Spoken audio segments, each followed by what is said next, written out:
Hi guys, Susie here for NEPD, bringing you the latest Forbidden and Limited list direct from the official Yu-Gi-Oh website.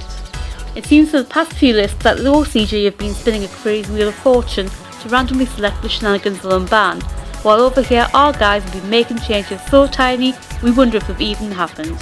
Well, this time it looks like Japan have loaned their crazy wheel to America and we see some major changes hitting our format. The first thing to note is that there are no new cards on the Forbidden list, so nothing is newly banned. This time Konami only gave and didn't take anything away. Looking at the Limited list, that's things you can only play one of. Glow Up Bulb is back after being forbidden for a few years. I think people's instant reaction to this is going to be to try to rekindle the dominance of the plant decks from 2012 format. Also new at 1 is Infinity Archfiend. The Infinities have always been slinking around in the background, but never really stepping up to the plate, but still being there to sack you in the face if you drop your guard. I would say Infinity Archfiend being at 1 will put them out of contention for any titles for good. Now, Raigeki has been forbidden as long as most people can remember, and a lot of people are going to get sacked by this card, I promise it. My only thought is that in YCS Sheffield I had so much fun playing with banned cards. I asked a certain Konami rep if he would get 2 cards unbanned. He basically told me that it was not going to happen ever, not so many words. But here we see one of my choices back at 1. Now, I don't want to get my hopes up, but I am going to start stocking up on Cyberjars. Soul Charge down to 1. I can understand why. It is a powerful card and having 3 makes your ability to draw it really consistent. This is going to make it more a skill card rather than a stat card.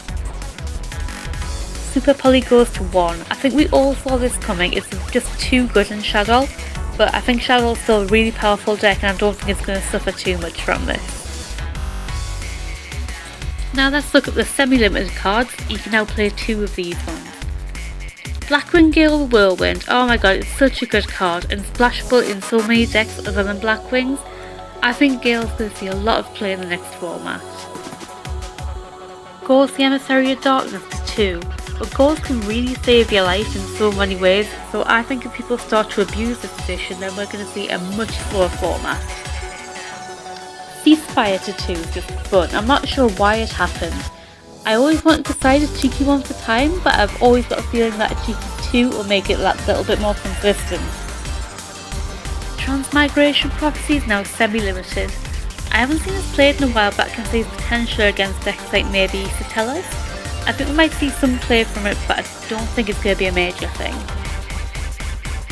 And finally, the cards that are no longer on the list, so you can now play 3 of these. Coach Soldier Wolfspark goes from 1 to 3. He was previously both played in Fire Fists, which are still an okay deck, so I think they could make a comeback. Magician of Faith, well, everyone was really hyped when this went back to 1, but then it didn't really get played, so I don't think it's going to make much of an impact at 3. Formula Synchron going from 2 to 3, I don't think that's going to be a relevant change. You need to be so careful with spacing your extra deck these days. I actually applaud anyone who's going to find room for 3 of these. And finally, reinforcements of the army from 2 to 3. My first thoughts are most of the Satella Knight guys are level 4 warrior monsters, so take from that what you will. Right, that's it. That's your next 3 months for the TCG. We'll be looking for all the best decks and combos using the list, and we will of course share anything we come up with you. So please give us a subscribe and stay in touch, and thanks for watching, and we will hopefully see you soon.